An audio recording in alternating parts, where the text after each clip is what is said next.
Et salut la team Smart Concept. Aujourd'hui, nouveau justement concept. On va faire les histoires de gros entrepreneurs qui ont changé un petit peu le monde, leur vision. Ici, on va parler d'un personnage clivant, Donald Trump. Vous avez sans doute pas pu manquer l'élection américaine, sauf si vous vivez dans une grotte. On va voir un petit peu comment il en est arrivé là, toute son histoire, et un petit peu quelles sont les conséquences vis-à-vis de ça. Si ça vous intéresse, n'hésitez pas à me le dire en commentaire, et on commence tout de suite. L'enfance de Donald Trump, un héritage et une éducation stricte.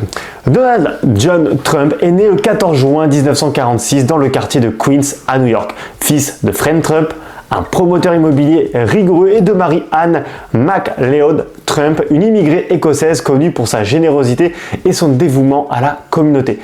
Donald a grandi dans un environnement où le succès était une condition non négociable. Si la maison Trump ressemblait à un havre de luxe pour les voisins, pour Donald, c'était plutôt un centre de formation.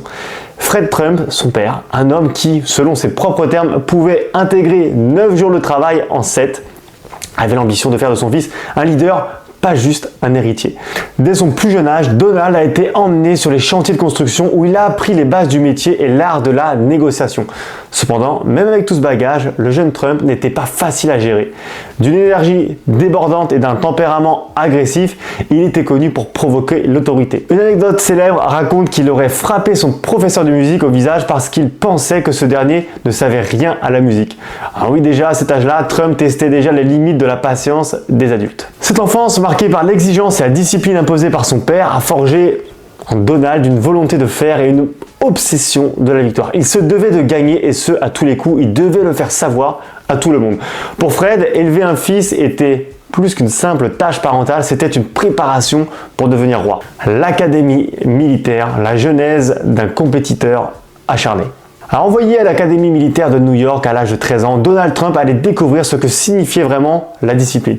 Loin de la maison familiale et de l'influence directe de son père, il se retrouva dans un environnement où l'ordre, la hiérarchie et la compétition régnaient en maître. L'académie militaire n'était pas un camp d'été pour les enfants privilégiés, c'était un endroit où la brutalité physique et la rigueur mentale étaient non seulement tolérées, mais justement encouragé. Vous vous rendez compte un petit peu de la situation dans laquelle il évolue à ce moment-là. Mais pour Donald, tout ça n'était qu'un jeu qui se devait de gagner. Il s'illustrait non seulement par ses notes, mais aussi par des concours apparemment anodins, comme celui de la chambre la plus propre ou des chaussures les plus brillantes. Ses camarades racontent que même lorsqu'il remportait une médaille pour avoir le lit le mieux fait, il ne manquait jamais de le faire savoir à tous ceux qui voulaient bien l'entendre. La vie à l'académie renforça sa nature compétitive et son goût du leadership. Il gravit les échelons et finit par atteindre le rang de capitaine parmi les cadets. Cette position, bien que temporaire, était un signe clair de son ambition de dominer.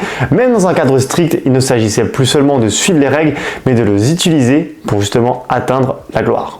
Imaginez un instant un adolescent au visage sérieux, dressant son uniforme impeccable avec la même fierté que s'il s'agissait de la Trump Tower. Oui, même à cet âge, Donald avait déjà l'œil pour le détail et l'envie d'être le meilleur, parce que soyons honnêtes, à quoi bon être capitaine si personne ne sait qui vous êtes? Les débuts dans l'immobilier, des succès et des controverses. Alors une fois son diplôme en poche, Donald Trump rejoint l'entreprise familiale Trump Management Incorporation, spécialisée dans la construction et la gestion de logements à Brooklyn et dans le Queens. Donc pour beaucoup, cela aurait suffi à satisfaire l'ambition d'une vie, mais pour Donald, cela ne représentait que le début. Il regardait au-delà des ponts vers Manhattan avec ses immeubles scintillants et son prestige.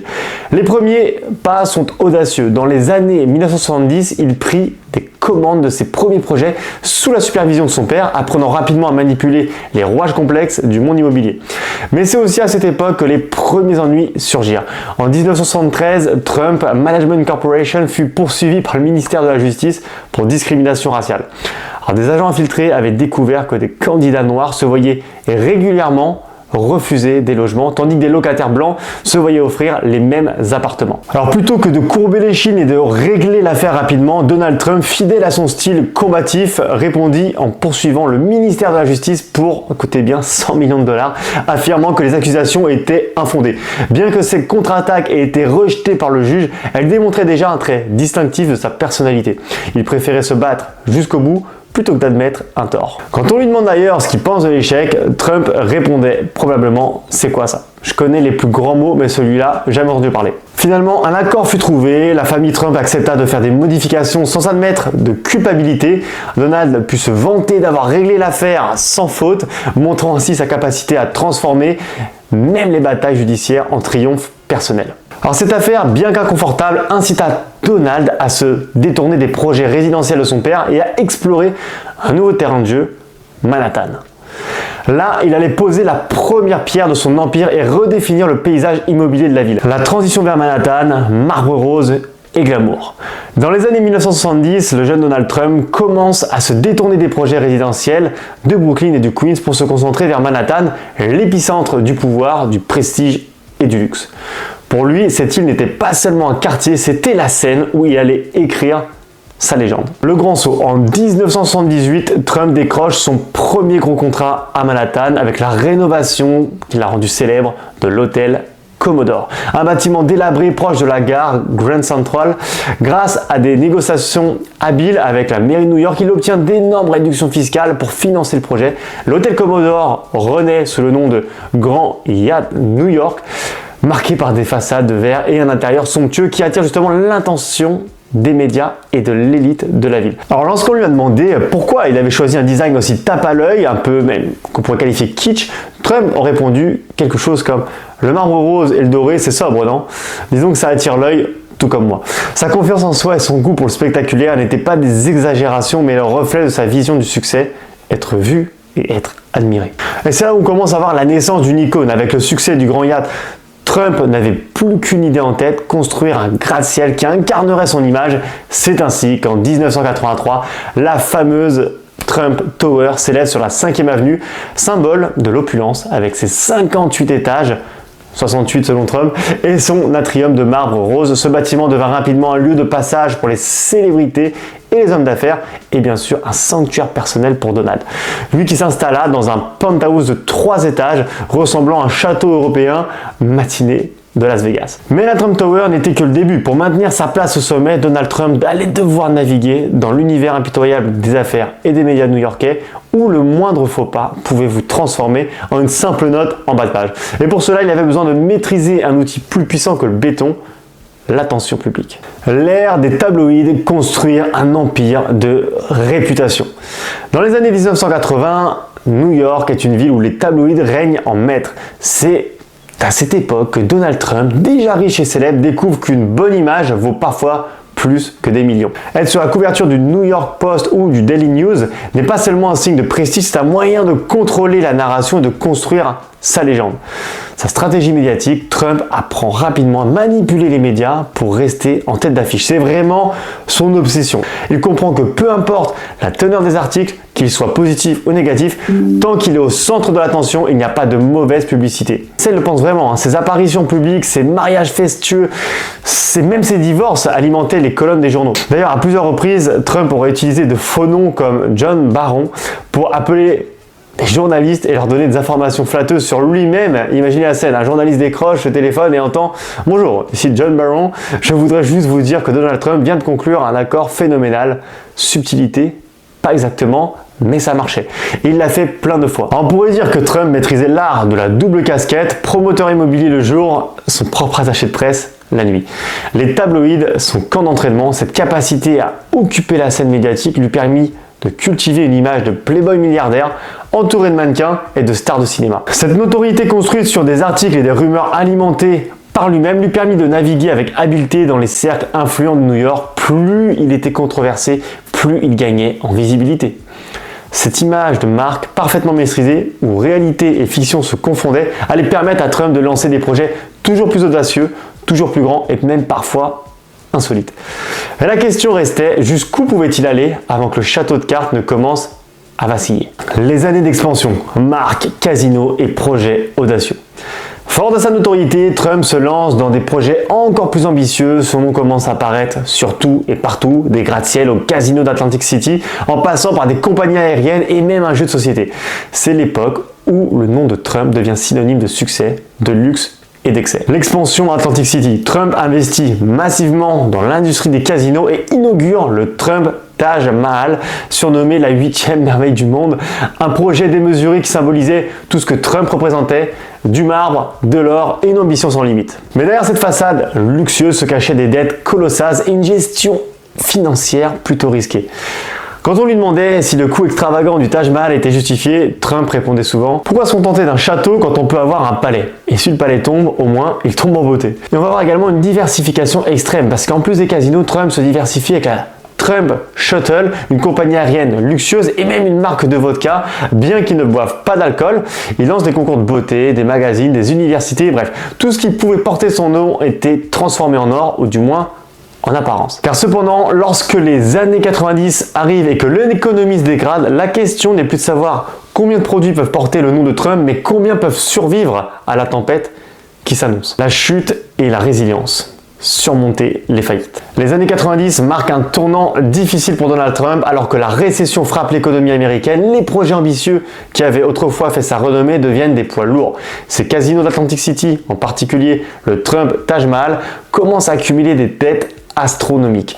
Pour la première fois, l'empire de Trump vacille. C'est vraiment la première fois où il sent que ce n'est plus le maître dans ce qu'il fait et qu'il commence à avoir finalement un retour de flamme par rapport à tout ça. Les faillites et leur gestion, en 1991, le Trump Taj Mahal dépose le bilan, suivi de plusieurs autres propriétés.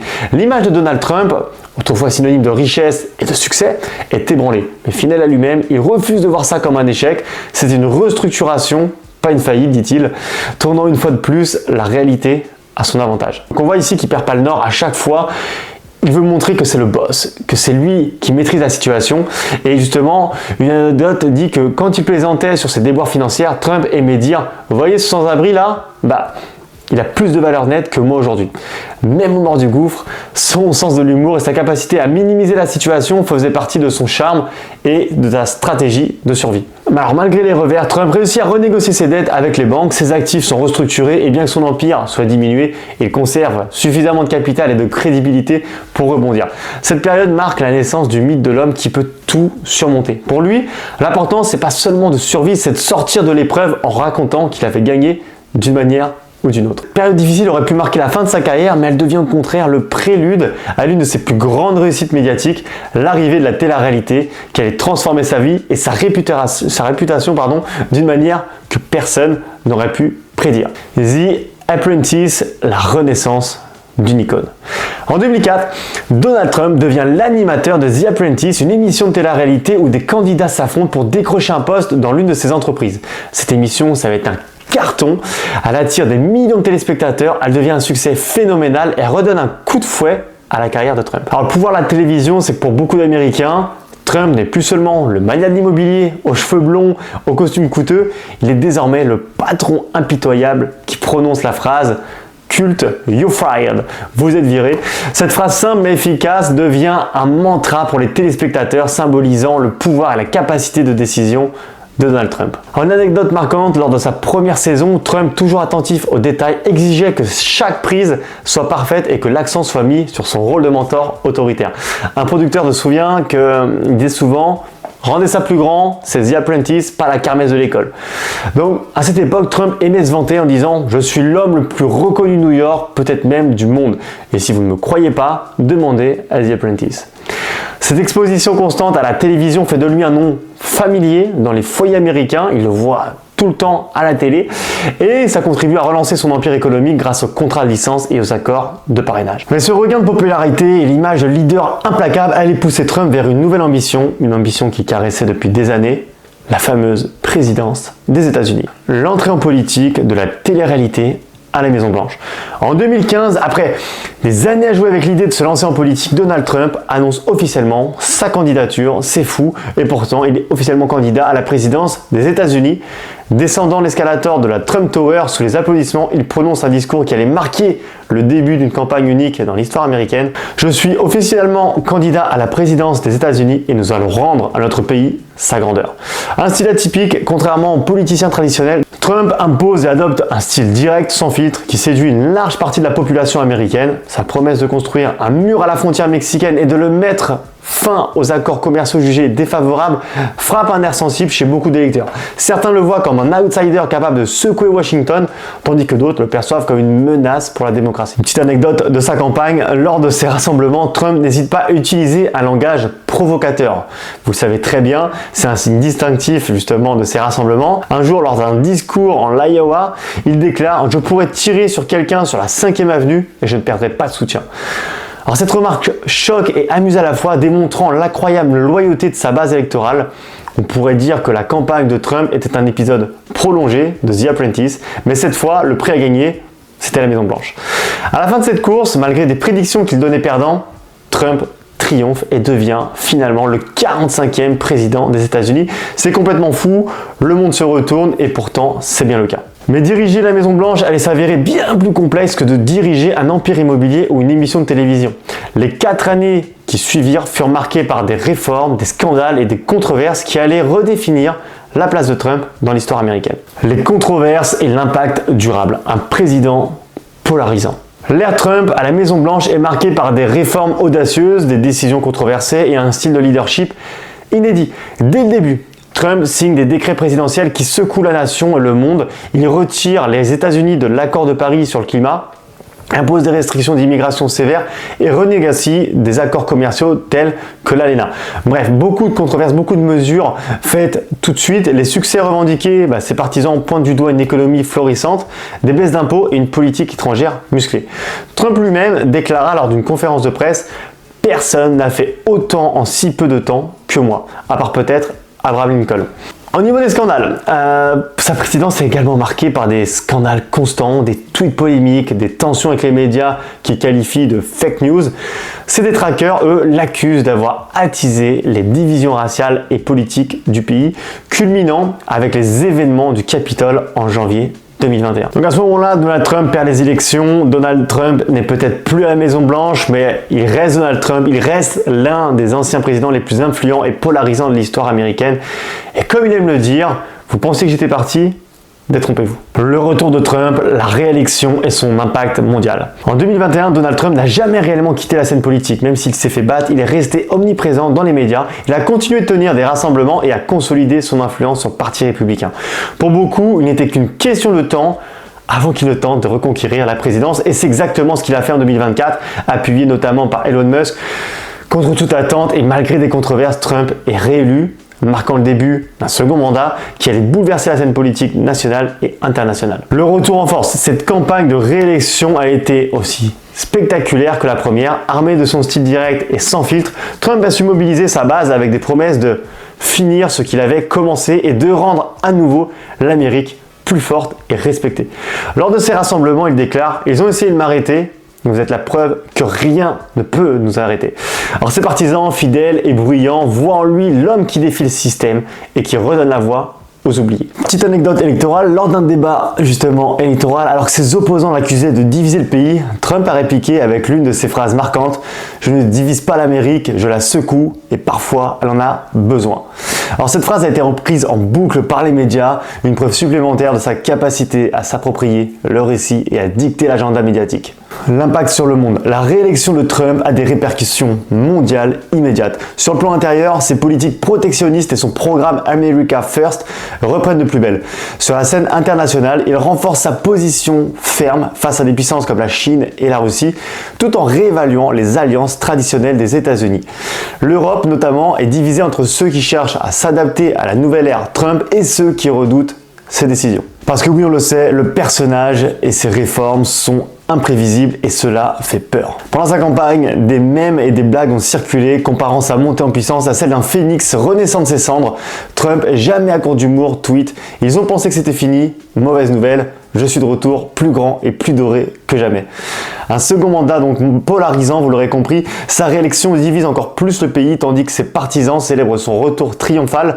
Ses détracteurs s'inquiètent des conséquences sur la démocratie et la cohésion nationale. Les débats politiques sont plus houleux que jamais et Trump continue d'utiliser les réseaux sociaux pour parler directement à son public, esquivant les filtres des médias traditionnels, notamment en attaquant personnellement son adversaire Kamala Harris. Conclusion, la réélection de Donald Trump symbolise symbolise la résilience d'un homme qui refuse de rester dans l'ombre. Son retour à la Maison Blanche est perçu par ses soutiens comme une victoire de la liberté d'expression et du patriotisme, tandis que pour ses opposants, il incarne la montée des tensions politiques et sociales. En tout cas, qu'on l'admire ou qu'on le critique, une chose est certaine, Trump, dans la victoire comme dans la controverse, continue de redéfinir les règles du jeu politique et même du jeu mondial. Dans la victoire comme dans la controverse, Trump continue de redéfinir les règles du jeu politique. Dites-moi ce que vous avez pensé de ce format. Qu'est-ce que vous pensez de Trump, de sa réélection, de son impact sur les États-Unis, plus particulièrement et globalement sur le monde entier et sur nous? Voilà, dites-moi un petit peu ce que ça a généré. Vous avez bien vu que le marché boursier, les cryptos s'est affolé à la hausse, d'accord. On parle d'un autre bull run. Voilà, donc les marchés financiers sont repartis à la hausse avec sa réélection. Ça va aussi dépendre de ses réformes. Est-ce qu'il les met en application ou pas directement? Donc il va y avoir beaucoup de bouleversements là-dessus. On attend de voir ce qui va se passer. Comme on sait, le personnage, on l'a déjà dit, est imprévisible. Qu'on l'aime ou qu'on l'aime pas, voilà, c'est un personnage clivant qui a de toute manière un rôle. Et on va voir ça justement avec ce qui va se passer. On a vu qu'il a pu mettre au pouvoir également Elon Musk au sein du gouvernement. Donc, il va se passer des choses. Dites-moi si ça vous a plu son histoire, si vous avez mieux compris comment le personnage en est arrivé là. Je vous laisse avec ça. Si ça vous a plu, évidemment, abonnez-vous. On fera d'autres sujets sur d'autres personnalités. N'hésitez pas à me mettre les entrepreneurs, investisseurs ou personnalités que vous aimeriez qu'on fasse l'autobiographie. Moi, je vous dis à très vite sur Smart Concept. Ciao, ciao.